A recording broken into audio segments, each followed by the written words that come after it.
और जब ये कैसे गायब हो गया देखो। मेन हरे स्क्रीन पे नहीं आ रहा। हरे कृष्ण। एक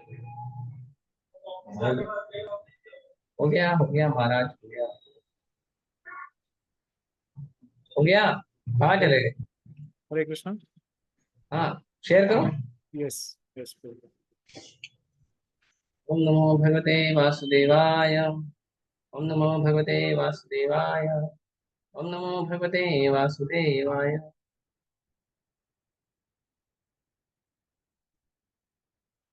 हाँ, तो हम पढ़ रहे हैं स्कंद 1 और अध्याय 3 और श्लोक संख्या 34। यदेशो परता देवी माया वैशारदी मतिः संपन्न एवेति विदुर्महिम्नि स्वे यद्देशो परता देवी माया वैशारदी मतिः संपन्न एवेति विदुर्महिम्नि स्वे यद्देशो परता देवी माया वैशारदी मतिः संपन्न एवेति विदुर्महिम्नि स्वे महीयते। डिसाइड करिए,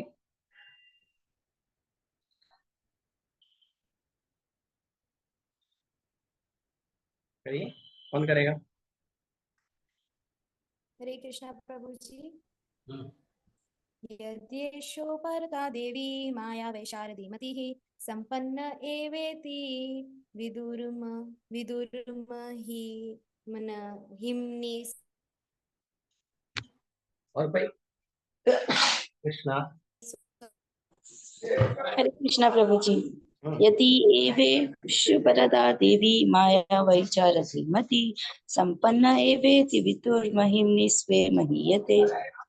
और भाई? हरे कृष्णा प्रभु जी। अरे यदे यदेशो परता देवी माया वैशारदी मतिः संपन्ना एवति विदुर्महिम्न स्वे महीयते। हरे ओके, कृष्ण। शब्दार्थ अनुवाद और तात्पर्य कृष्ण कृपा मूर्ति अभयचरणानंद भक्ति वेदांत स्वामी शिव शतोपात की जय। यदि यदि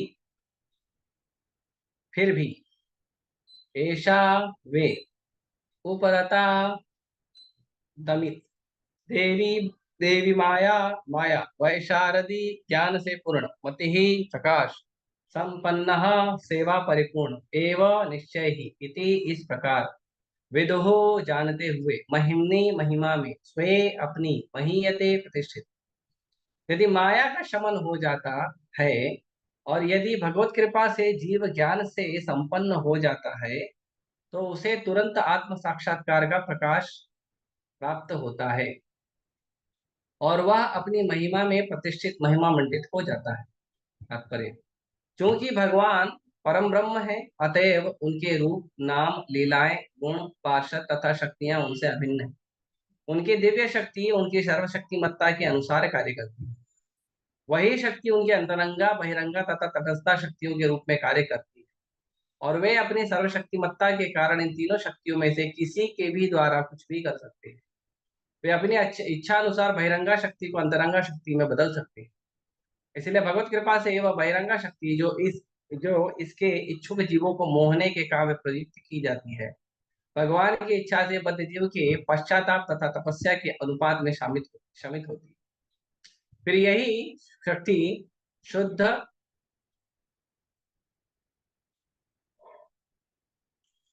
हुए जीव को आत्म साक्षात्कार के पथ पर अग्रसर होने में सहायक बनती है। इस प्रसंग में विद्युत शक्ति का दृष्टांत उपयुक्त होगा। निपुण विद्युत कर्मी एक ही विद्युत शक्ति को केवल समंजम के द्वारा गर्म करने तथा ठंडा करने के लिए काम में ला सकता है। इसी प्रकार बहिरंगा शक्ति को जीव को मोहग्रस्त करके जन्म मृत्यु के चक्कर में बारंबार डालती है। भगवत कृपा से अंतरंगा शक्ति में परिणत होकर जीव को शाश्वत जीवन प्रदान करती है।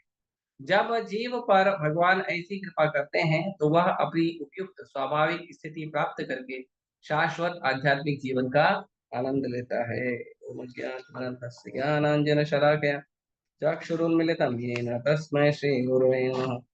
श्रीचैतन्यमनोभीष्टं स्थापितं येन भूतले स्वयं रूपः कदा मह्यं ददाति स्वपदान्तिकं।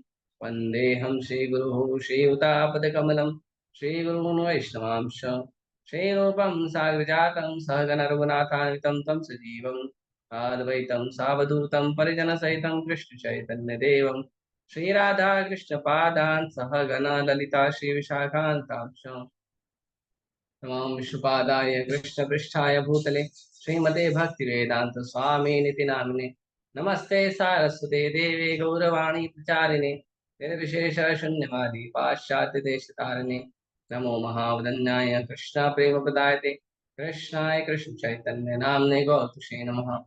हे कृष्ण करुणा सिंधु दीनबंधु जगतपते गोपेश गोपिका कांत राधा कांता नमस्ते तप्त कांचन गौरांगी राधे वृंदावनेश्वरी वृषभानुसुते देवी प्रणमामि हरिप्रिये वाञ्छाकल्पतरुभ्यश्च कृपा सिन्धुभ्यैव च पतितानां पावनेभ्यो वैष्णवेभ्यो नमो नमः। जय श्री कृष्ण चैतन्य प्रभु नित्यानंद श्री अद्वैत गदाधर शिवासादि गौर भक्तवृंद हरे कृष्णा कृष्णा कृष्णा हरे हरे हरे राम राम राम हरे हरे कृष्णा। आप सभी का स्वागत है हमारे भक्ति वर्धन कार्यक्रम में। तो यहाँ पे कल के श्लोक में वर्णन किया है, इसके पहले वाले श्लोक में, कि जब कभी मनुष्य आत्म साक्षात्कार द्वारा यह अनुभव करता है कि स्थूल तथा सूक्ष्म दोनों शरीर का शुद्ध आत्मा से कोई सरोकार नहीं है, उस समय वह अपना तथा साथ ही साथ भगवान का दर्शन करता है। और उसके बाद आज का श्लोक वर्णन है कि यदि यदि माया का शमन हो जाता है और यदि भगवत कृपा से जीव ज्ञान से संपन्न हो जाता है तो उसे तुरंत आत्म साक्षात्कार का प्रकाश प्राप्त होता है, वह अपनी महिमा में प्रतिष्ठित हो जाता है। तो यहाँ पे इसके पहले भी एक श्लोक पूछना पड़ेगा।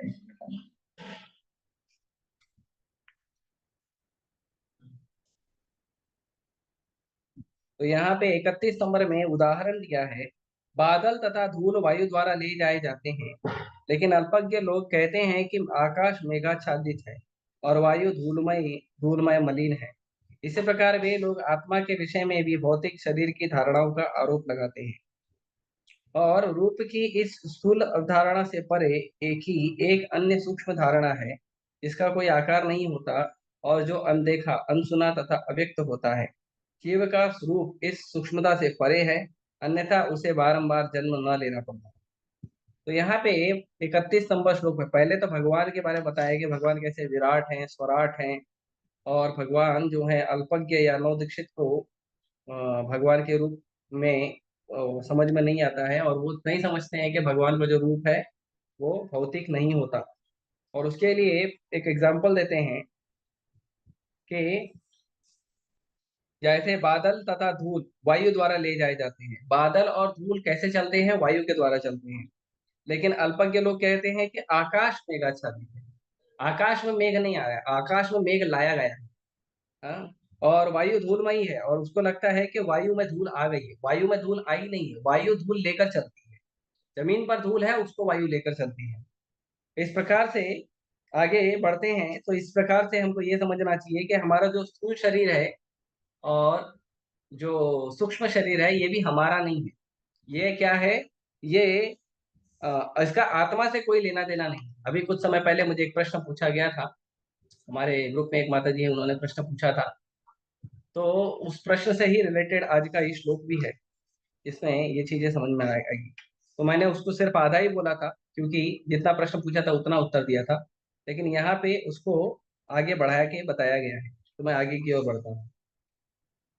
तो आत्म साक्षात्कार का मतलब होता है, आत्म मतलब खुद।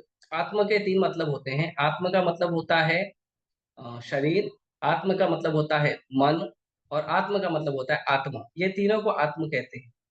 तो तो आत्मा तो आत्मा ही है, लेकिन जब आत्मा शरीर को अपना समझता है, तो फिर वो शरीर को भी अपना समझता है, मन को अपना समझता है तो मन को भी अपना समझता है। तो इसीलिए ये जो आत्मा शब्द है, ये जो आत्मा नहीं आत्म, आत्मा जो शब्द है, ये आत्म शब्द इन तीनों के लिए लागू होता है। लेकिन जो असली आत्म साक्षात्कार है, जो मूल आत्म साक्षात्कार है, वो है आत्मा को खुद के बारे में जानना। हमें खुद के बारे में अपनी जानकारी होनी चाहिए। हम कौन हैं, हम कहाँ से आए हैं, इस संसार में हमारा क्या प्रयोजन है, और इस संसार में हम काम करके कहाँ जाएंगे, और हमारा शाश्वत संबंध किससे है। जब किसी व्यक्ति को ये बुद्धि आ जाती है कि वो सूक्ष्म और स्थूल शरीर से भिन्न है, तो वो ये सोचने का विचार करता है कि फिर मेरा संबंध एक्चुअली है किससे। क्योंकि अगर मैं शरीर नहीं हूँ, अगर मैं मन बुद्धि अहंकार नहीं हूँ, तो फिर मैं हूँ कौन, और मेरा किससे संबंध है। और मेरा, अगर मैं शरीर नहीं हूँ मतलब मैं कभी मरता नहीं हूँ, तो मैं कभी मरता नहीं हूँ तो मैं बार बार जन्म लेता हूँ। तो मैं बार बार जन्म क्यों ले रहा हूँ, बार बार मैं कभी मरता नहीं हूँ और मेरा कभी जन्म नहीं होता, तो मैं संसार में कर क्या रहा हूँ बार बार जन्म और मृत्यु के खेल में। और जब मैं हमेशा के लिए शाश्वत हूँ, तो मेरे पास कोई व्यक्ति होगा जो शाश्वत है, जिससे मेरा शाश्वत संबंध होगा। कोई व्यक्ति है जो मेरी तरह शाश्वत है, तो उससे मेरा संबंध शाश्वत होगा, या मैं किसी व्यक्ति की तरह शाश्वत हूँ। तो ये सोचने का प्रयास व्यक्ति केवल तभी करता है जब वो आत्म साक्षात्कार के रास्ते पे चलता है। जब तक कोई व्यक्ति आत्म साक्षात्कार के रास्ते पे नहीं चलता है, या आत्म साक्षात्कार का प्रयास नहीं करता है, तब तक वो बिल्कुल भी इस बुद्धि को नहीं लगा पाता है कि मैं कौन हूँ और मैं क्या कर रहा हूँ यहाँ पे। संसार में जितना भी बंधन लगा हुआ है, ये सारे बंधनों का एक ही मूल कारण है कि लोगों को ये नहीं पता है कि हम हैं कौन। इसीलिए हमें शास्त्रों का अध्ययन करना चाहिए, हमें शास्त्रों को पढ़ना चाहिए। कई बार ये भ्रम हो जाता है भक्तों में कि हम तो हरे कृष्ण मंत्र जप कर रहे हैं, हम तो भगवान की विग्रह की सेवा कर रहे हैं, तो फिर शास्त्रों को पढ़ने की क्या जरूरत है। भगवान को जानने के लिए, भगवान से संबंध बनाने के लिए तो केवल प्रेम ही काफी है। सही बात है, प्रेम ही काफी है। लेकिन आज सुबह लेक्चर हो रहा था, तो आज सुबह लेक्चर में जो व्यासपीठ पर प्रभु जी बैठे थे, घन सुंदर प्रभु जी बता रहे थे कि हम किसी व्यक्ति से तब तक प्रेम नहीं कर सकते हैं जब तक हमें उस व्यक्ति के अच्छे गुणों के बारे में न पता चले, हमें उस व्यक्ति की महानता न पता चले, तब तक हमें प्रेम नहीं होगा। हमें प्रेम होता है किसी व्यक्ति से कब, जब हम उसके बारे में जानते हैं, ज्यादा से ज्यादा जानते हैं, जब हम उसके बारे में पढ़ते हैं, सुनते हैं, उसके गुणों को सुनते हैं, तब हमें उस व्यक्ति से प्रेम जागृत होता है ना। ये जो कहते हैं ना, लव एट फर्स्ट साइट, है ना, एक नजर में भी प्यार होता है। तो ये एक नजर में प्यार होता है और दूसरी नजर में लड़ाई भी हो जाती है, क्योंकि उसमें अध्ययन नहीं किया जाता है कि जिस व्यक्ति से मैंने संबंध बनाया है, जिस व्यक्ति से मैंने संपर्क बनाया है, वो कैसा है, वो क्या करता है, वो कहाँ रहता है, वो क्या खाता है, क्या चीजें उसको पसंद है, क्या चीजें उसको नहीं पसंद है, और उसकी सेवा कैसे की जाएगी, उससे संबंध कैसे स्थापित किया जाएगा। जब तक किसी व्यक्ति के बारे में आपको ये सब नहीं पता चलेगा, आप उससे प्रेम कैसे कर सकते हो। क्योंकि प्रेम के पहले का एक और कदम है, और वो है सेवा। संसार में कोई भी व्यक्ति किसी भी व्यक्ति से तब तक प्रेम नहीं कर सकता जब तक वो उसकी सेवा नहीं करता। इसीलिए आजकल जो डाइवोर्स हो रहे हैं, बहुत ज्यादा जो विवाह विच्छेद है ना, ये विवाह विच्छेद में ऐसे ही मन में आया बोल दिया, और ऐसा कोई शब्द नहीं है संस्कृत में। जो तलाक है या जो डाइवोर्स है, ये कोई शब्द जो है सनातन डिक्शनरी में अवेलेबल नहीं है, क्योंकि सनातन डिक्शनरी में सेवा अवेलेबल है। सेवा जो है, सेवा कोई भी व्यक्ति, कैसा भी व्यक्ति हो, उस व्यक्ति के साथ सेवा करके आप संपर्क में रह सकते हो, संबंध बना सकते हो। तो सेवा ज्यादा महत्वपूर्ण है। और सेवा करने के लिए तो आपको पता चलना पड़ेगा ना, उसकी रुचि, उसकी अरुचि, उसका स्वभाव, उसका हाव भाव, आपको पता चलना पड़ेगा ना। अगर आपको व्यक्ति का स्वभाव, उसका हाव भाव, उसकी रुचि अरुचि नहीं पता चली, तो आप उसे प्रेम कैसे करोगे। केवल देखने मात्र से प्रेम थोड़ी होगा। तो वैसे ही जब हमें किसी से प्रेम करना है, भगवान से भी प्रेम करना है, तो शास्त्रों को आधार बनाना चाहिए। भगवान के भक्तों के साथ बैठकर शास्त्रों को रोज सुनना और पढ़ना चाहिए और एक दूसरे से चर्चा करना चाहिए। भगवान भगवत गीता में कहते हैं, ब्रह्म भूता प्रसन्नात्मा न शोचति न कांक्षति सम सर्वेषु भूतेषु मद्भक्ति लगते परम। तो भगवान कहते हैं जो ब्रह्मभूत होता है वो शोचति कांक्षति नहीं करता, वो क्या करता है, बोधयंता परस्परम। भगवान के गुणों को, भगवान के क्या कहते हैं, चरित्र को वो चर्चा करते हैं, बोधयंता आपस में चर्चा करते हैं एक दूसरे से, परस्परम परस्पर आपस में एक दूसरे से चर्चा करते हैं, और तुष्यंती च रमंती च, और पूरी तरह संतुष्ट हो जाते हैं और आनंद मग्न होते हैं। और साधुओं की क्या बात की जाए, जो सृष्टि में साधु शिरोमणि है, चैतन्य महाप्रभु जो स्वयं भगवान है और साधु का अवतार लेके, भक्त का अवतार लेके भगवान स्वयं प्रकट हुए। भगवान खुद रोज भागवतम पढ़ते थे। भगवान खुद गदाधर पंडित जो है वो चैतन्य महाप्रभु के लिए रोज भागवतम पढ़ते थे, और चैतन्य महाप्रभु रोज भागवतम को गदाधर पंडित से सुनने के लिए टोटा गोपीनाथ मंदिर जाते थे जगन्नाथपुरी में। तो रोज भागवतम सुनते थे, और रोज भागवतम में क्या सुनते थे, भगवान की बाल्य लीला सुनते थे, ये भगवान की यौवन लीला सुनते थे, ये भगवान की किशोर लीला सुनते थे, ये भगवान की युद्ध लीला सुनते थे। उसमें बार बार बार बार चैतन्य महाप्रभु 100 बार सुनने का प्रयास करते थे कि भगवान की महिमा क्या है, भगवान कितने महान हैं, भगवान पक्षपाती नहीं है, भगवान सबसे प्रेम करते हैं। और ये जो वर्णन है ये आपको ज्यादातर मिलेगा ध्रुव महाराज की लीला में और प्रहलाद महाराज की लीला में। तो चैतन्य महाप्रभु 100 बार ध्रुव महाराज की और प्रहलाद महाराज की लीला सुनते थे, और ध्रुव महाराज की, प्रहलाद महाराज की लीला में उन्हें पता चलता था, एक तो दृढ़ निष्ठा होनी चाहिए, भगवान के अंदर दृढ़ निष्ठा होनी चाहिए, और दूसरा भगवान के ऊपर संपूर्ण समर्पण का स्वभाव होना चाहिए। ये दोनों आपको ध्रुव महाराज की लीला में और प्रहलाद महाराज की लीला में प्राप्त होता है। तो चैतन्य महाप्रभु जो स्वयं कृष्ण हैं, वो स्वयं अपनी लीला जो है श्रीमद् भागवतम से, और गदाधर पंडित जो श्रीमती राधा रानी है, ये दोनों बैठकर भगवान और श्रीमती राधा रानी दोनों बैठकर श्रीमद् भागवतम पढ़ते थे। तो जो व्यक्ति शास्त्रों को आधार नहीं बनाता है वो कभी भी भगवान को नहीं समझ पाएगा। जो हम भावुक विचार में, जो ठीक है हमको भगवान अच्छे लगते हैं, भारत में राम का, कृष्ण का, गोविंद का, नारायण का, विठल का, पांडुरंग का, जगन्नाथ का, भगवान के अनेकों नाम है और थोड़ी बहुत लीला हमें पता है, हमें आकर्षण भी हो जाता है क्योंकि हमारे माता पिता सेवा करते हैं, हमारे लोकाचार में भगवान का महिमा मंडन सेवा होता है, तो हमें आकर्षण हो जाता है। लेकिन ये आकर्षण को हमें तत्व के रूप में जानना चाहिए। भगवान भगवद गीता में 3 जगह कहते हैं तत्वतः तत्वतः तत्वतः। भगवान कहते हैं कि मुझे आप तत्व से जानो, केवल मुझे देखकर आकर्षण हुआ है क्या, केवल मुझे जो साधारण प्रेम हुआ है, या भगवान किसी की रक्षा कर दिए, या किसी को धन संपत्ति दे दिए, या किसी का बीमारी उमारी ठीक कर दिए, उसलिए अगर भगवान से प्रेम हो गया तो वो तत्व का प्रेम नहीं है। तत्व का प्रेम है भगवान को असली में जानना, ये जानना कि भगवान सबके प्रभु हैं, ये जानना कि भगवान से ही सब कुछ प्रकट हुआ है, और ये दोनों जानकर भगवान की अच्छे से भक्ति करना, भगवान की दृढ़ता से भक्तों के साथ, भक्तों की संगति में मिलकर भक्ति करने को ही आत्म साक्षात्कार कहते हैं। तो ये आत्म साक्षात्कार का जो है, ये आत्म साक्षात्कार की सीढ़ी है, इसका सबसे पहला कदम है श्रीमद् भगवद गीता। श्रीमद् भगवद गीता से ही आत्म साक्षात्कार होगा, वहीं से शुरू होगा, क्योंकि उसमें श्रीमद् भगवद गीता में भगवान ने सबसे पहले जो ज्ञान दिया वो ये दिया है, अर्जुन तुम शरीर नहीं हो, तुम आत्मा हो। और भगवान ने भगवद गीता में बताया है, ये जो सूक्ष्म शरीर और स्थूल शरीर का जो वर्णन किया जा रहा है, ये सूक्ष्म शरीर और स्थूल शरीर के बारे में भगवान भगवद गीता में बताते हैं कि भूमि रपो अनलो वायु खम मनो बुद्धि रेव च अहंकार तीयम्य भिन्ना प्रकृति अष्टधा। तो भगवान कहते हैं ये जो 8 शक्तियां हैं, हाँ, भूमि अपो अनलो वायु खम मनो बुद्धि एव च, और अहंकार, तो ये जो 8 शक्तियां हैं ये भगवान कहते हैं मेरी शक्ति है, ये भगवान कृष्ण की शक्ति है।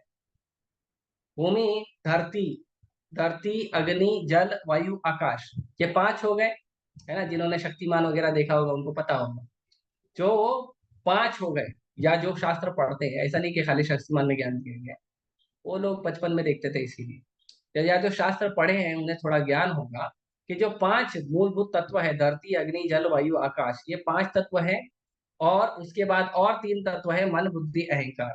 तो ये जो 8 तत्व है, ये 8 तत्व जो है वो भौतिक है, आध्यात्मिक नहीं है।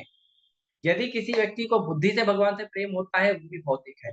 यदि किसी व्यक्ति को मन से भगवान से प्रेम होता है, वो भी भौतिक है। और यदि कोई व्यक्ति अपने आप को भगवान से किसी प्रकार रिलेशन में जोड़ता है, लेकिन भगवान को तत्व से नहीं जानता, तो वो भी भौतिक है, आध्यात्मिक नहीं है। आध्यात्मिक तब होगा जब हम गुरु का आश्रय लेके, भगवान के भक्तों का संग लेकर, जब हम भगवान की लीलाओं को, कथाओं को श्रवण करेंगे, उसको कीर्तन करेंगे, भगवान को प्रचार करेंगे और भगवान के भक्तों के मार्गदर्शन में, भगवान के गुरु के मार्गदर्शन, हमारे गुरु के मार्गदर्शन में अगर हम अ, भगवान की सेवा करेंगे, तब जाके हमें जो है आत्म साक्षात्कार समझ में आएगा। नहीं तो उसके अलावा जो भी हम करते हैं, वो तत्व का ज्ञान नहीं है। और तत्व का ज्ञान, तत्व का मतलब होता है एब्सोल्यूट ट्रूथ, सच्चाई, असली बात, उसको बोलते हैं तत्व। तो जब तक हम तत्व से कृष्ण को नहीं जानेंगे, तब तक हम ठीक से भगवान का सेवा नहीं कर पाएंगे, तब तक हम ठीक से भगवान से प्रेम नहीं कर पाएंगे। इसीलिए हमको भगवान को तत्व से जानना चाहिए। इसीलिए कहते हैं, यहाँ पे कह रहे हैं, तो जो जीव है वो माया के बंधन में, वो भौतिक संसार के बंधन में आ जाता है, क्योंकि वह भगवान से अलग हो जाता है, क्योंकि वह भगवान से भिन्न होकर अपने आप को अलग समझने लगता है।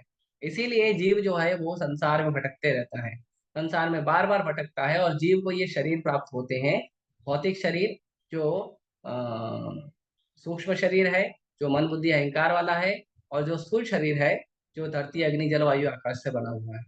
तो ये 2 शरीर है। तो इसके लिए, इसको समझने के लिए पहले ये समझिए कि पहले जैसे मैं हूँ, तो मैं हूँ, मैं अपने ऊपर शर्ट पहनता हूँ, फिर ऊपर कोट पहनता हूँ, है ना। तो 2 कपड़ा हो गया। पहले एक इंसान है, इंसान के ऊपर शर्ट है, उसके ऊपर कोट है। तो जो इंसान है वो मान लो आत्मा है, और जो शर्ट है वो उसका सूक्ष्म शरीर है, जो दिखता नहीं, और जो कोट है वो उसका स्थूल शरीर है, मन बुद्धि धरती, अग्नि, बल, जल, वायु, आकाश वाला। तो वैसे ही जो आत्मा होती है, आत्मा के ऊपर पहला एक शरीर चढ़ता है, वो सूक्ष्म शरीर, जिसको मन बुद्धि अहंकार का बोलते हैं, जिसके अंदर हमारी चेतना और हमारे कर्मों का संचय लगा रहता है। और उसके ऊपर फिर दूसरा शरीर चढ़ता है, जिसको हम देख पाते हैं। और जो स्थूल शरीर है, स्थूल शरीर में भी हम सब कुछ नहीं देख पाते हैं। स्थूल शरीर में भी हम केवल धरती देख सकते हैं, अग्नि देख सकते हैं और पानी देख सकते हैं। ये 3 चीज हम देख सकते हैं। हम वायु नहीं देख सकते हैं, हम आकाश नहीं देख सकते। आकाश मतलब स्पेस, वैक्यूम, वो हम नहीं देख सकते हैं।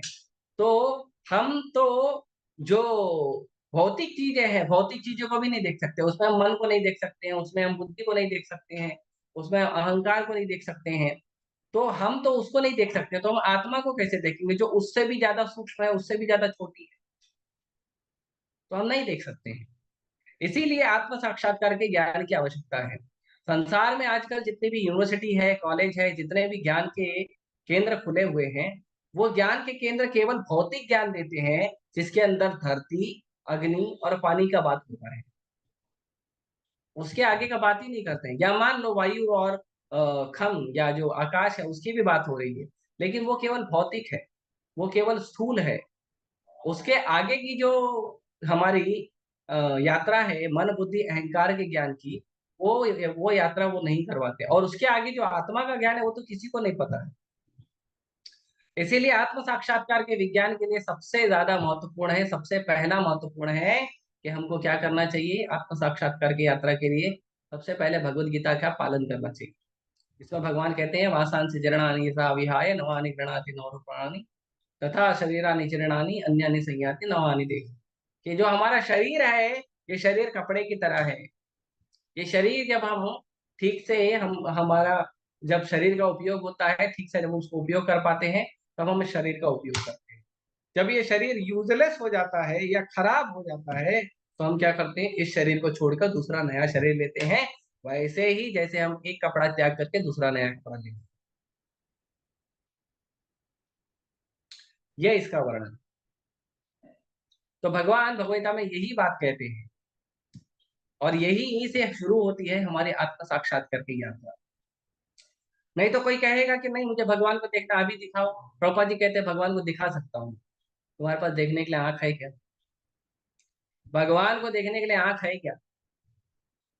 तो भगवान को देखने के लिए जो आंख है वो ये तो चर्म चक्षु, ये चमड़े की आंख है, इससे भगवान को कैसे देखो?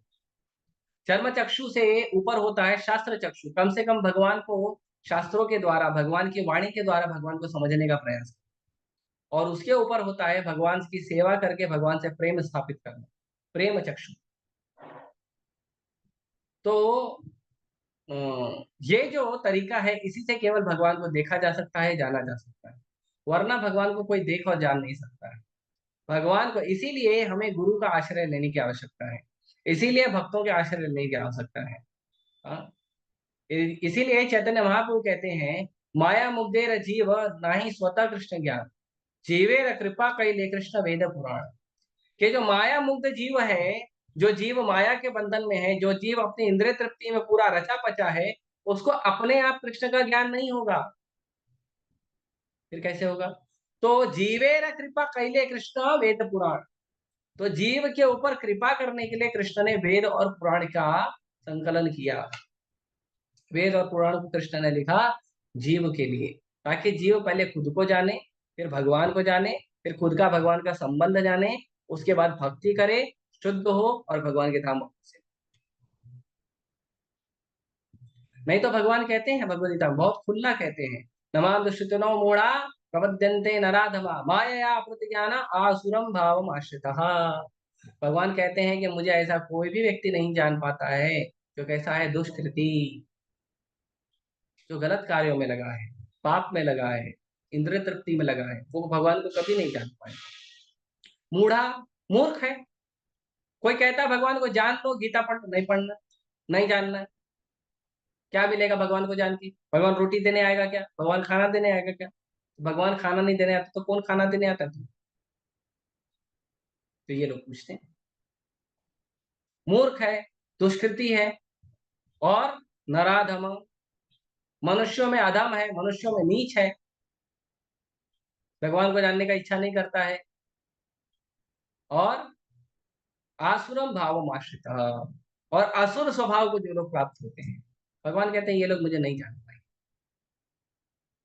4 प्रकार के लोग भगवान को नहीं जानते, मूर्ख, मूढ़, दुष्कृति और नराधम और आसुरम भावम आश्रित, असुर स्वभाव व्यक्ति, ये लोग भगवान को नहीं जानते। कोई कहेगा नहीं मैं जबरदस्ती जानने का प्रयास करूंगा, मैं योग करूंगा, तपस्या करूंगा, ये करूंगा, वो करूंगा, तो भगवान बोलते देखो भैया, दुनिया से खेलो, दुनिया वाले से क्या खेलो, मुझसे क्यों खेल रहे हो? संसार से खेलो, संसार तुमको दिया है खेलने के लिए, उससे खेलो, और वो भी तुम तब तक नहीं खेल सकते हो जब तक मेरी परमिशन ना हो। तो संसार से खेलो, लेकिन हम भगवान से खेलते, भगवान बोलते हैं ना हम प्रकाश सर्वस्य योग माया समावृत मूढ़ो यम ना अभिजानाति लोको मम अजमश्वेश्वरम अव्ययम। भगवान कहते हैं कि मैं सबके सामने आता ही नहीं, ना हम प्रकाश सर्वस्य, मैं अपने आप को प्रकट ही नहीं करता हूँ लोगों के साथ। तुम प्रयास करते रहो, करते रहो, करते रहो, करते रहो, मैं दरवाजा ही नहीं खोलूंगा। भगवान को तो छोड़ दो, भगवान को अगर समझने का प्रयास करते हो, उस विचार को मत छोड़ दो। व्यक्ति खुद को भी नहीं जान पाएगा अगर उसने शास्त्रों का आश्रय नहीं लिया है। क्यों? क्योंकि भगवान उसके बुद्धि के ऊपर से जो माया का पर्दा है वो उठाएंगे ही, व्यक्ति बंधा रहेगा। भगवान की शक्ति है, 3 शक्ति है। एक है अंतरंगा शक्ति, श्रीमती राधा रानी अल्लादिनी शक्ति। दूसरी है बहिरंगा शक्ति, माता दुर्गा। और तीसरी है तटस्थ शक्ति, मतलब हम लोग जीव, जो कभी अंतरंगा में जाते हैं, कभी बहिरंगा में जाते हैं, कभी अंतरंगा में जाते हैं, कभी बहिरंगा में जाते हैं। तो हम लोग तटस्थ शक्ति, इधर उधर घूमते रहते हैं। भगवान की 3 शक्ति है। तो भगवान इन 3 शक्तियों में जो अंतरंगा और बहिरंगा शक्ति है, उसको भगवान कभी भी स्विच ऑन स्विच ऑफ कर सकते हैं हम लोगों के लिए। वो डिपेंड करता है हमारे सरेंडर, वो डिपेंड करता है हमारे भगवान की निष्ठा पर, वो डिपेंड करता है हमें भगवान की सेवा का कितना भाव है, वो डिपेंड करता है हम हरिनाम में कितना रुचि लेते हैं। नहीं तो कुछ नहीं होने वाला, नहीं होने वाला। यदि हम गुरु का आश्रय लेके, गुरु की आज्ञा से, वैष्णव का आश्रय लेके, वैष्णव के संग से अगर हम लोग ठीक से भजन नहीं करेंगे तो हमारा कोई गति नहीं होगा। आप लोग कहते हैं बहु जन्म करे यदि श्रवण कीर्तन, तबु तबे न पाए कृष्ण पदे प्रेम धना। बहुत जन्मों तक अगर हम श्रवण कीर्तन भजन करते भी रहेंगे तो भी कृष्ण का आश्रय नहीं मिलेगा। उसके लिए हमको गुरु का आश्रय लेना पड़ेगा, भक्तों का संग लेना पड़ेगा और अपराध से बचना पड़ेगा। जब तक ये सब नहीं करेंगे तब तक हमें कृष्ण का आश्रय नहीं मिलेगा, तब तक हम खुद को नहीं समझ पाएंगे। भगवान को कैसे समझेंगे? खुद को नहीं समझ पाएंगे कि हम कृष्ण के अंश हैं। मैं संसार में कर क्या रहा हूँ? इस संसार में मेरा कुछ नहीं है। अरे हर जन्म में माँ बाप बदल जाते हैं, भाई बहन बदल जाते हैं, पति पत्नी बदल जाती हैं, धंधा व्यापार बदल जाता है, नौकरी चाकरी बदल जाती है, घर जमीन बदल जाता है, हर जन्म में तो बदलता है। और मनुष्य के शरीर में कुछ मिला, चलो जितना मनुष्य शरीर लोगे उतना अलग अलग बदल बदल के मिलेगा। और मनुष्य का शरीर नहीं मिला तो जो शरीर मिलेगा उसमें मिलेगा। कुत्ता का मिला, घोड़े का मिला, भेड़ का मिला, शेर का मिला, बकरी का मिला, पक्षी का मिला, कीड़े मकोड़ों का मिला, मछली का मिला, सब बदलते रहेगा। माँ बाप, भाई बहन, दोस्त दोस्त यार, पति पत्नी, सब बदल जाएगा, सब बदलते रहेगा। तो अगर हर जन्म में मेरे को सब बदलना ही है, बदलना ही है, बदलना ही है, बदलना ही है, कुछ फिक्स ही नहीं है, तो मेरा आनंद का क्या? वो भी बदलते रहेगा, वो भी फिक्स नहीं है। तो जब तक लोग भगवान का आश्रय नहीं लेंगे तब तक तो खुद को नहीं समझ पाएंगे, भगवान को क्या समझ। चेतो दर्पण मार्जन, चित्त का दर्पण साफ करो, पहले खुद को देखो। खुद को नहीं देख पाओगे, भगवान को क्या देखो? तो जब तक चेतो दर्पण मार्जन नहीं होगा तो क्या नहीं होगा? भव महादावाग्नि निर्वापण, संसार का जो अग्नि है, जो आध्यात्मिक ताप है, जो आदि भौतिक ताप है, जो आदि दैविक ताप है, वो कमी नहीं होगा, वो क्लेश बढ़ते ही रहेगा। तो फिर आनंद नहीं मिलेगा। श्रेय कैरव चंद्रिका वितरण विद्यावधु जीवनम आनंद बुद्धिवर्धन, ये सब मिलेगा ही नहीं। ना हमारे जीवन में शांति आएगी, ना हमें ज्ञान प्राप्त होगा भगवान की भक्ति का, ना हमारे जीवन में बुद्धि आएगा, ना आनंद आएगा, नहीं मिलेगा। जब तक हम भगवान का, हरिनाम का आश्रय नहीं लेंगे, भगवान के शास्त्रों का आश्रय नहीं लेंगे, भक्तों का आश्रय नहीं लेंगे, तब तक नहीं प्राप्त होगा। तब तक हमारे ऊपर जो माया का पर्दा है वो लगा रहेगा। माया दो काम करती है। पहला, हमारे ऊपर आवरण बना के रखे रहती है कि हम कृष्ण के दास नहीं, और दूसरा, हमें दूर रखती है, हमें भुला देती है कि हम कृष्ण के अंश नहीं हैं। ये दोनों कार्य माया करती है, प्रक्षेयात्मक शक्ति और आवरणात्मक शक्ति, ये माया का काम। लेकिन प्रभुपाद जी कहते हैं कि भगवान चेंज कर सकते हैं। कैसे चेंज कर सकते हैं? जैसे एक एक्सपर्ट इलेक्ट्रिशियन होता है, वो एक ही करंट से पानी को ठंडा भी करता है और एक ही करंट से पानी को गर्म भी करता है।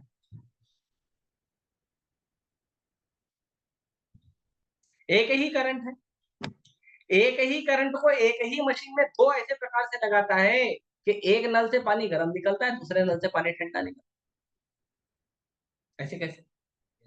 That's expertise of the electrician.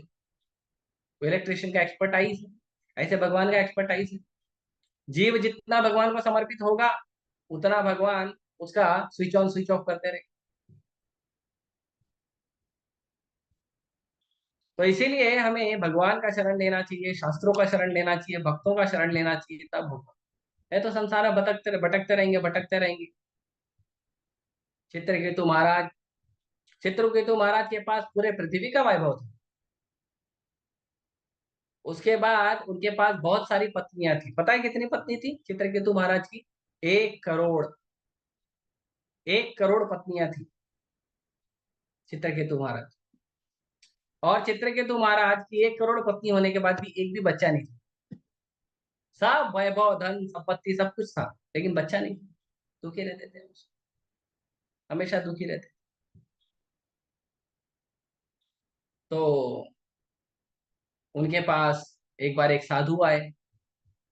साधु ने बोला, महाराज आपके पास इतना फैला, एकदम फला फूला, आपके पास इतना बढ़िया सुंदर आपका राज्य है, इतनी सारी पत्नियां हैं, इतना सारा सुख है, आप दुखी क्यों रहते हो? तो बोला सब कुछ है लेकिन क्या फायदा, जिसके लिए है वो है ही नहीं। क्या नहीं है? बोले पुत्र नहीं है। अंगिरा ऋषि आए थे, पुत्र नहीं है। तो अंगिरा ऋषि बोले ठीक है, पुत्र नहीं है तो बोले आप ऐसा कुछ कृपा करो कि मुझे एक पुत्र दे दो। तो उन्होंने कहा ठीक है, आपको पुत्र दे दिया जाएगा, लेकिन ये जो पुत्र है ये आपके दुख और सुख दोनों में उतना ही रहेगा। आपको जितना सुख इस बच्चे से प्राप्त होगा उतना ही दुख भी प्राप्त होगा।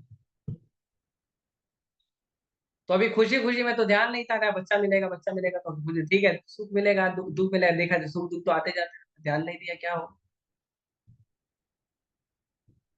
तो उनकी जो एक पत्नी है, 1 करोड़ में जो एक पत्नी है, उनसे उसको एक संतान की उत्पत्ति हो गई। उस संतान का नाम उन्होंने रखा हर्ष शोक। हर्ष मतलब आनंद और शोक मतलब दुख, क्योंकि ऋषि ने बोला था ये दोनों देगा। याद रखने के लिए उन्होंने बच्चे का नाम ही रख दिया हर्ष शोक। फिर क्या हुआ? फिर बच्चा 1 साल का हुआ। अब जिस रानी से संतान उत्पत्ति हुई थी चित्रकेतु महाराज को, अब उस रानी को तो ज्यादा समय देगी, तो बाकी रानियों को समय नहीं देते थे चित्रकेतु महाराज। तो बाकी रानियां नाराज हो जाती थी कि ये तो एक उसी के पास रहता है, और उसका जड़ कौन है? ये बच्चा। तो उसके बर्थडे के दिन जब उसका 1 साल का हुआ, जब उसका जन्मदिन था, उस दिन क्या की बाकी रानियों ने बच्चे को खाने में मिला के जहर खिला दिया, बच्चा मर गया। 1 साल का जो आनंद था, खुशी था, उल्लास था, वो 1 मिनट में खत्म। चित्रकेतु के तुम्हारा रोने लगे। अंगिरा ऋषि फिर आए,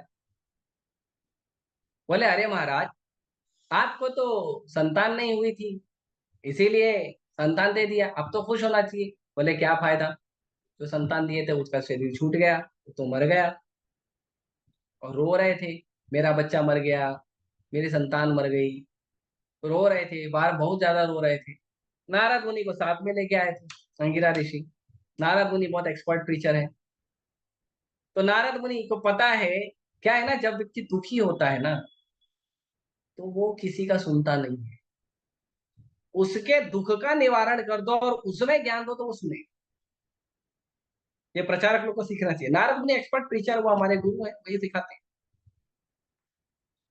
तो नारद मुनि को समझ में आया ये दुखी तो है, ज्ञान बोल लेगा लेकिन वो ज्ञान का प्रभाव नहीं पड़ेगा। तो ज्ञान का प्रभाव कैसे पड़ेगा कि जिस कारण से दुखी है, अगर उस कारण को सॉल्व कर दिया जाए तो इसको ज्ञान लेने लगेगा।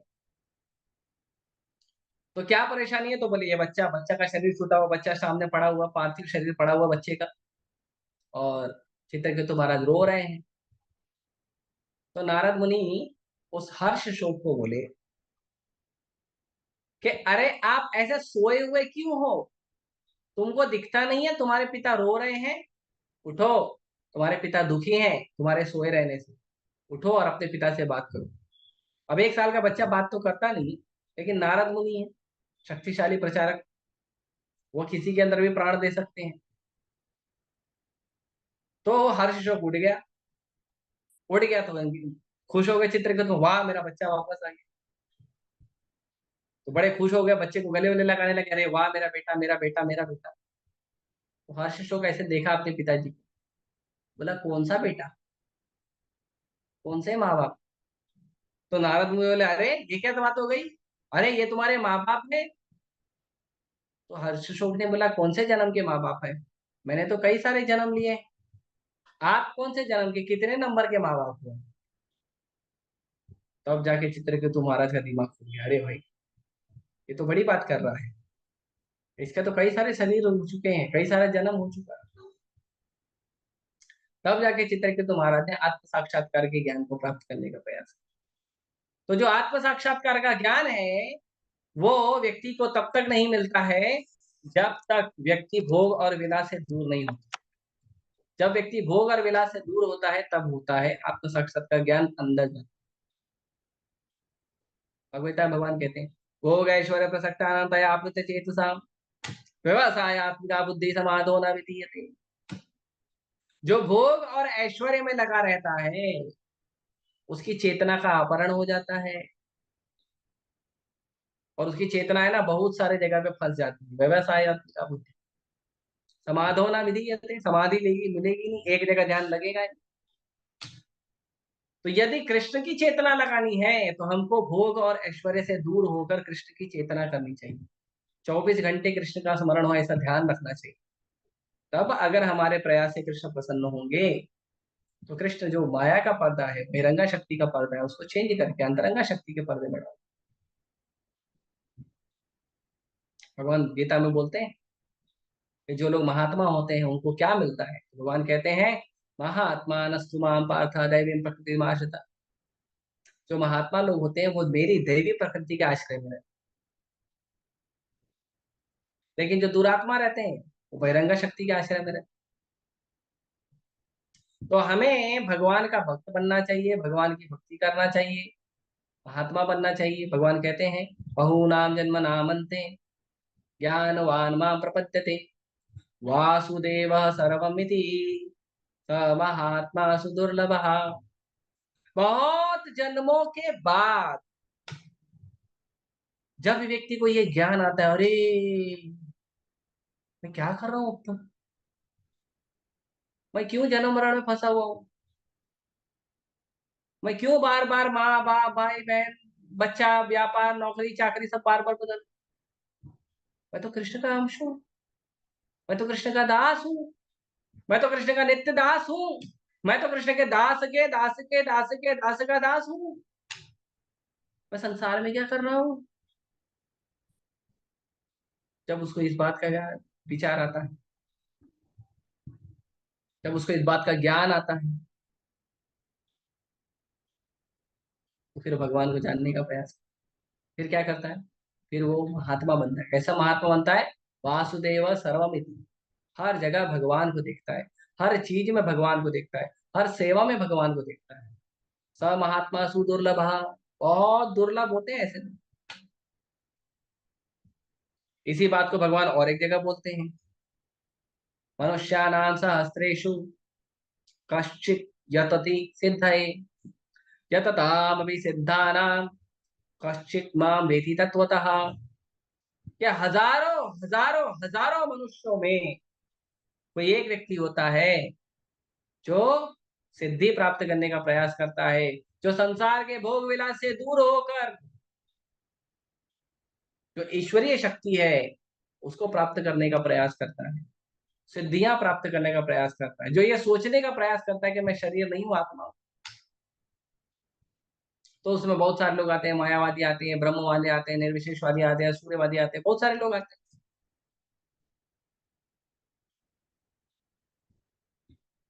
लेकिन ऐसे हजारों हजारों लोग जो सिद्धि प्राप्त करने का प्रयास करते हैं और जो सिद्धि प्राप्त कर लेते हैं उसके बाद ऐसे कई सारे सिद्ध लोगों में एक कोई विरला कृष्ण भक्त प्रकट होता है, एक कोई विरला भक्त कृष्ण का भक्ति करता है,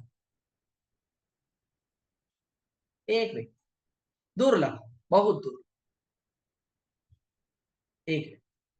और वो जो दुर्लभ व्यक्ति होता है, वो दुर्लभ व्यक्ति कैसा होता है, वो भगवान की अंतरंगा शक्ति के आश्रय में महात्मानस्तु मां दैवीं प्रकृतिम आश्रिता भजन्ते अनन्य मनसो।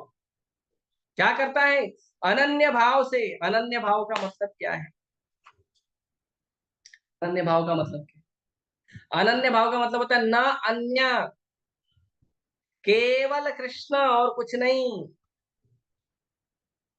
चैतन्य महाप्रभु कहते हैं न धनम न जनम न सुंदरी कविताम वा जगदीश काम है। मुझे धन नहीं चाहिए, जन्म नहीं चाहिए, न सुंदरी चाहिए। अब सुंदरी बोलेंगे तो सब लोग माता जी लोग बोलेंगे अरे तो लड़कों का बात कर रहे हैं, लड़कियों का बात थोड़ी कर रहे हैं। तो लड़कियां भी सुंदर सुंदर दिखती है ना, लड़के भी सुंदर सुंदर देखते हैं।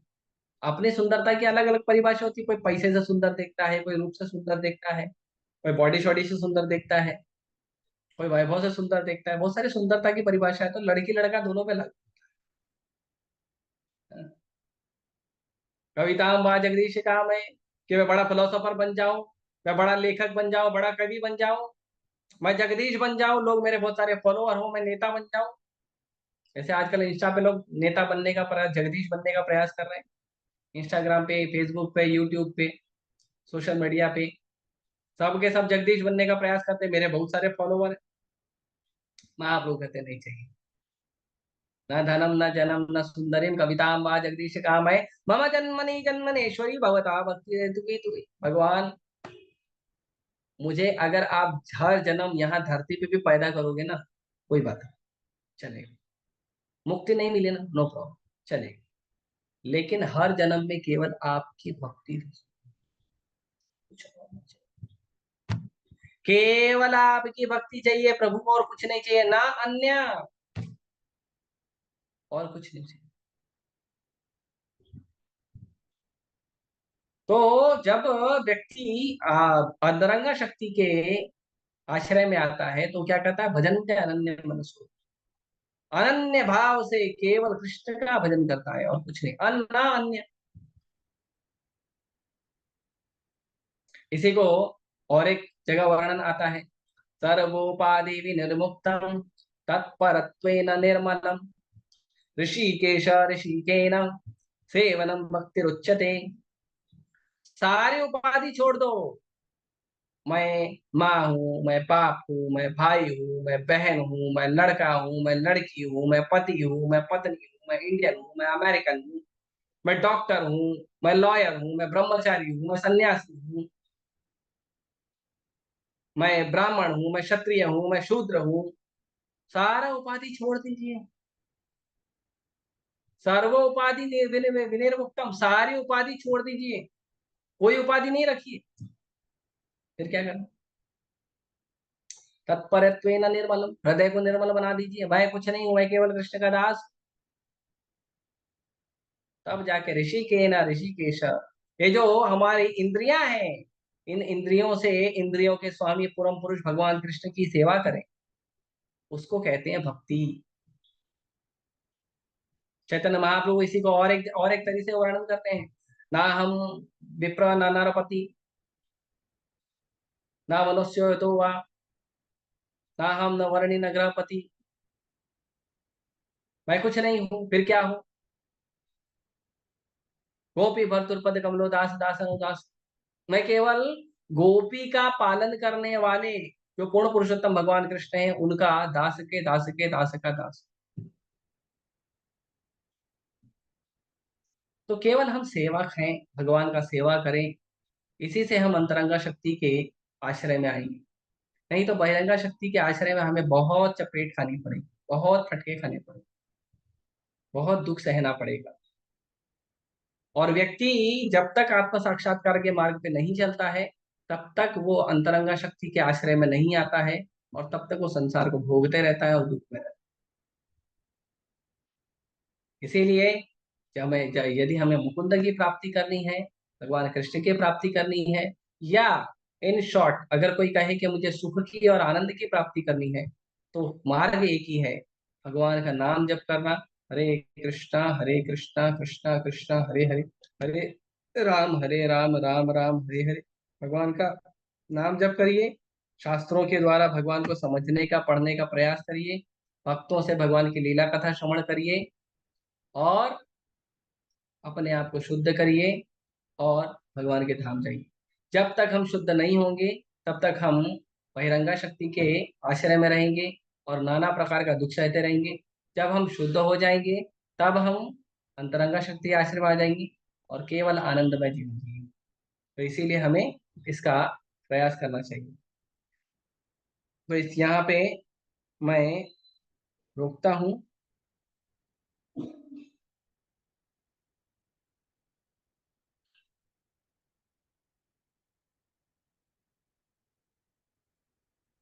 अब मैं रोकता हूँ, किसी वक्त को कोई प्रश्न पूछना है, कोई सुझाव देना है, या कुछ चर्चा करनी है, तो आपके लिए अभी आपको मौका है।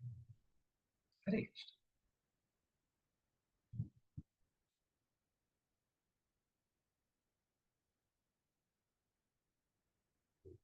What is your opinion about the society? Which society? Society तो हमारे पास एक बहुत बढ़िया सोसाइटी है। सोसाइटी है ना, international society for Krishna consciousness.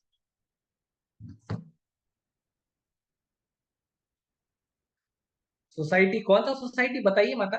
Normal society. Normal, अभी नॉर्मल एबनॉर्मल क्या होती है? नॉर्मल का मतलब होता है कृष्ण का भक्त। जो कृष्ण का भक्त नहीं वो एबनॉर्मल है।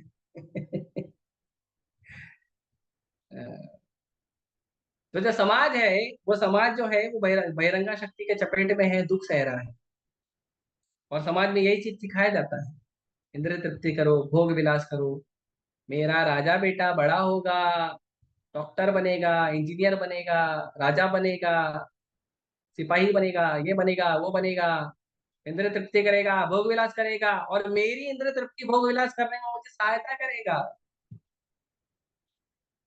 बड़ा होके साधु नहीं बनेगा, भगवान का भक्त नहीं बनेगा, आपके मुक्ति का, आपके मोक्ष का मार्ग नहीं खोलेगा, वो नहीं चाहिए। सोसाइटी के लोग तो पूरे तरह केवल दुख में रहते हैं, क्योंकि उन्हें भक्ति का ज्ञान नहीं है। इसके लिए चैतन्य महाप्रभु कहते हैं, ग्राम कथा न सुने भी, ग्राम कथा न कही। जो सामाजिक कथा है, सामाजिक चीजें हैं, उसको कहना और बोलना नहीं चाहिए, है ना? ठीक है। तो जब तक कृष्ण का ज्ञान नहीं होता है, सोसाइटी ही चाहिए, तो आइए, आपके पास बहुत सुंदर सोसाइटी बनाई गई है, अंतरराष्ट्रीय कृष्ण भावनामृत संघ, international society for Krishna consciousness बनाई गई है। ये भी एक सोसाइटी है, आनंद की सोसाइटी है, वैकुंठ धाम गमन करने की सोसाइटी है। आइए, भक्तों के साथ मिलिए, नाचिए, गाइए, भक्ति करिए और भगवान के धाम जाइए। ठीक है। और किसी का कोई प्रश्न?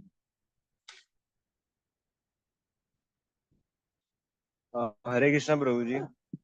यस। प्रभु जी, मेरा क्वेश्चन था कि आपने बोला कि कृष्ण को तत्व से जानना है, तभी हम भक्ति कर पाएंगे।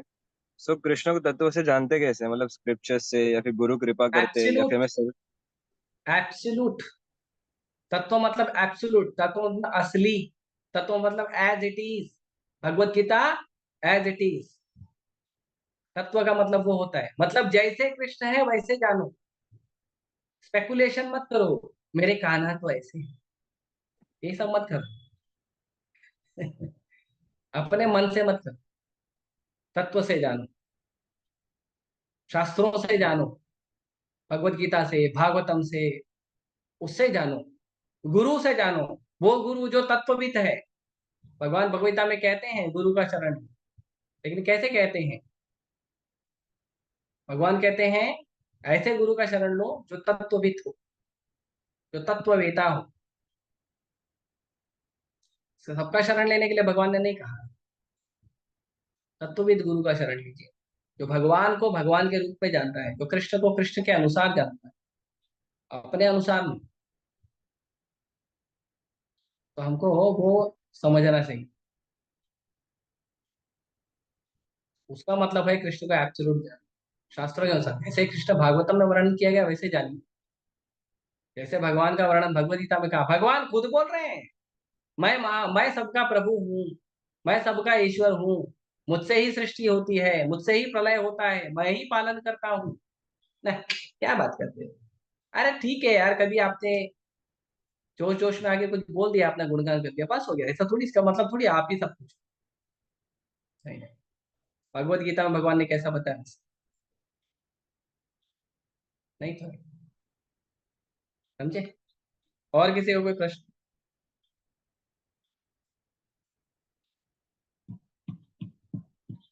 पूछिए, इसमें तो बहुत सारे प्रश्न होने चाहिए, कोई प्रश्न ही नहीं पूछ रहे आप लोग। इसके लिए मैंने जल्दी एंड किया कि प्रश्न ज्यादा होंगे।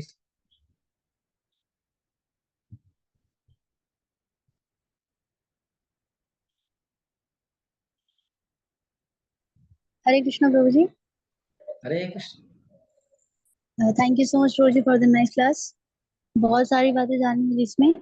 बहुत इंपॉर्टेंट क्लास की आपने। एक्चुअली मेरा क्वेश्चन ये था कि हम आपने बोला कि हमें कृष्ण को तत्व पे जानना है, और एक स्पिरिचुअल अट्रैक्शन होता है हमारा, और एक मटेरियल अट्रैक्शन होता है। तो वो हम कैसे रियलाइज कर सकते हैं? हमें कैसे पता चलेगा कि हमारा अट्रैक्शन जो वो स्पिरिचुअल है या मटेरियल? बोला ना, शास्त्र चक्षु, शास्त्र चक्षु, शास्त्रों से चेक करिए। आपका अट्रैक्शन कैसा है? शास्त्रों को रोज पढ़िए, उससे चेक करिए। हमें रेगुलर लेक्चर सुनना चाहिए, एवरी डे सुनना चाहिए, एवरी डे। और मेरा एक सबसे निवेदन है, आप लोग अच्छा है, आप लोग, आप में से बहुत सारे भक्त लोग मुझे बताते हैं कि आप लोग ने क्या साधना किया है रोज, बहुत अच्छा है। लेकिन उसके अंदर मुझे एक चीज जोड़ना है कि आप लोग आपकी साधना में प्रभुपाद जी का लेक्चर जरूर सुनो। बाकी किसी का सुन रहे हो नहीं सुन रहे हो मुझे कोई आपत्ति नहीं, पर पहला प्रभुपाद जी का सुनिए। वो हमारे फाउंडर आचार्य हैं, वो हमारे पहले गुरु हैं। सबसे पहले प्रभुपाद जी, के बाद बाकी कोई हो। तो प्रभुपाद जी को पहले सुनिए। आपका किसी भक्त से, आपको अच्छा लगता है किसी भक्त का लेक्चर सुनना, नहीं सुनना, वो सब आपका अपना विचार है, उसके लिए उसमें उस व्यक्तिगत चीजों पे मैं टिप्पणी नहीं करूँ। लेकिन मेरा निवेदन है कि आप सबको प्रभुपाद जी का एक लेक्चर सुनना ही चाहिए। इसके लिए देखो, भक्तिवर्धन के ग्रुप में एवरीडे प्रभुपाद जी का एक छोटा छोटा 1-1 मिनट का मैं वीडियो भी शेयर करता हूँ। कम से कम कुछ तो समझे।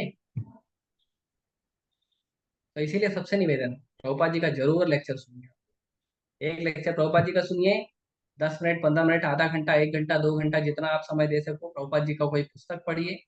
उससे आप भगवान को वैसे जान पाओगे जैसे भगवान है। हमारा मटेरियल अट्रैक्शन, स्पिरिचुअल अट्रैक्शन उससे समझ में आएगा। जैसे कभी ऐसे हमारे यूपी में कहावत है, कोई किसी ने आपको बोला कि कौवा आपका कान ले गया, तो आप कान नहीं चेक कर रहे हो, आप क्या कर रहे हो, कौवे के पीछे दौड़ रहे हो।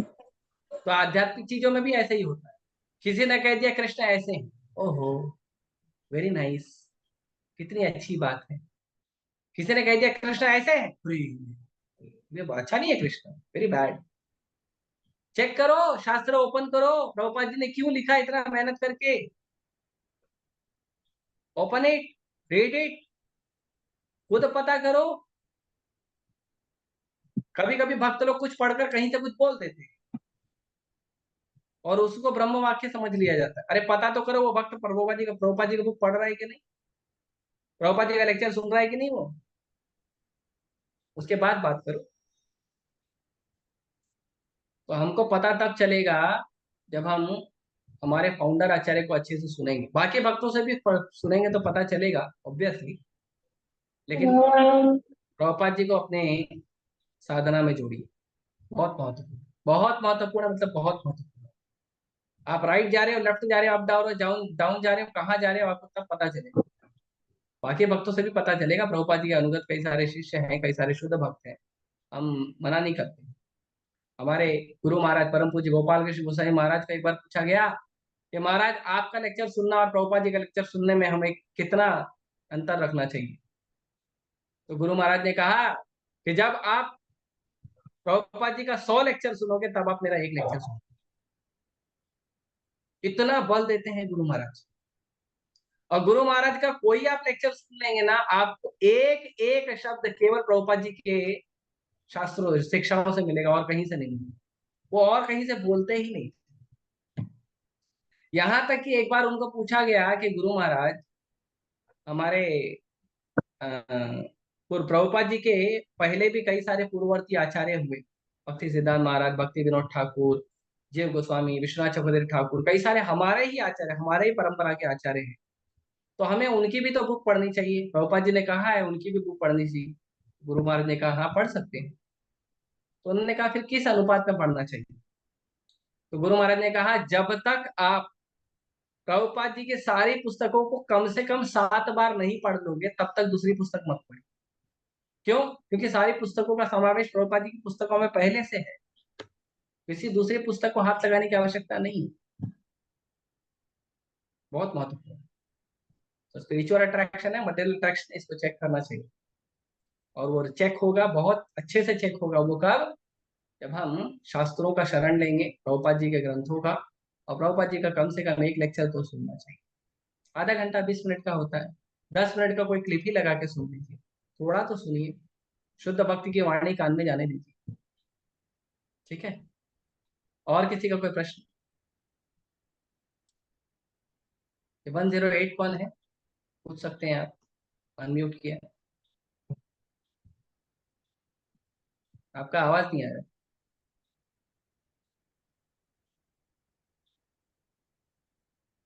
और किसी को कोई प्रश्न चैट में डालिए, नहीं पूछ सकते हो ऐसे।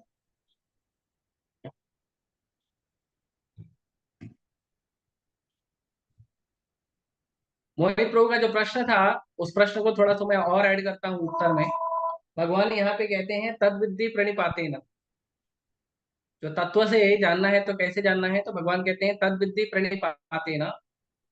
उसका जो है तरीका है, समझने का तरीका है कैसा है, प्रणिपातेन, पहले प्रणाम करना चाहिए, उसके बाद परिप्रश्नेन, उसके बाद प्रश्न करना चाहिए आप कौन है, आप सही गुरु परंपरा में है या नहीं, कृष्ण को आप कैसे जानते हैं, आप शास्त्रों का अध्ययन करते हैं या नहीं, प्रश्न पूछना चाहिए।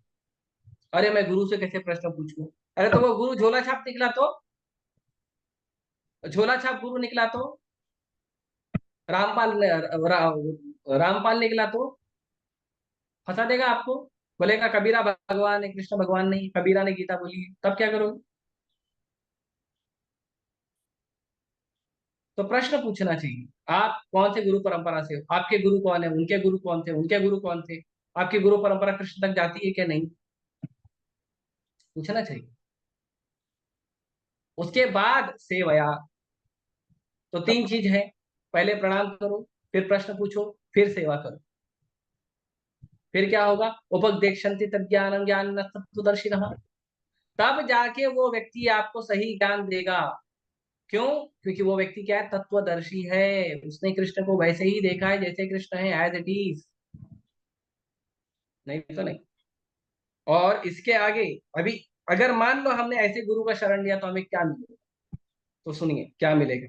तो उसका अगला श्लोक है, कहते हैं यज्ञात्वा न पुनर्मोहम एवं यास्यसि पांडव येन भूतानि अशेषाणि द्रक्ष्यसि आत्मनि यतो मयि। तो कहते हैं कि जब हमें ऐसे आत्म साक्षात्कार प्राप्त, ऐसे तत्वदर्शी का अगर हमें ज्ञान प्राप्त होगा, तो आप वापस से संसार के भ्रम में नहीं गिरोगे। संसार के भ्रम से एक बार निकल गए तो दोबारा नहीं गिरोगे। और इस ज्ञान से आप क्या देखोगे, इस ज्ञान से देखोगे कि जो संसार के अनंत जीव हैं वो अनंत जीव मेरे ही अंश हैं। तो किसी से द्वेष नहीं होगा, किसी से झगड़ा नहीं होगा, किसी से ईर्ष्या नहीं होगी, क्योंकि सब भगवान के अंश है। मुझे लगता है मैं किसी का माँ हूँ, किसी का बाप हूँ, किसी का भाई हूँ, किसी का बहन हूँ, किसी का पति हूँ, किसी का पत्नी हूँ, किसी का रिलेटिव हूँ, मुझे लगता है। अरे भाई आप किसी के कुछ नहीं हो, आपको छोटा सा पोजीशन दिया गया इस जन्म के लिए, 20 साल 30 साल 50 साल 80 साल के लिए, आप किसी के कुछ नहीं हो। ये छोटा छोटा जो ड्रामा चल रहा है ना, ये ड्रामा ही है और कुछ नहीं है। आप और वो जो जीव है, जिस संसार का जो जितने भी जीव है, वो सारे के सारे भगवान के अंश हैं।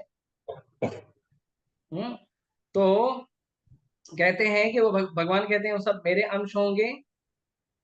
और दूसरी शब्दों में आप ये समझोगे कि वो सब मेरे ही हैं, अतोमयी, सब मेरे हैं। संसार का हर जीव भगवान का है, किसी जीव से ईर्ष्या द्वेष घृणा नहीं करना चाहिए।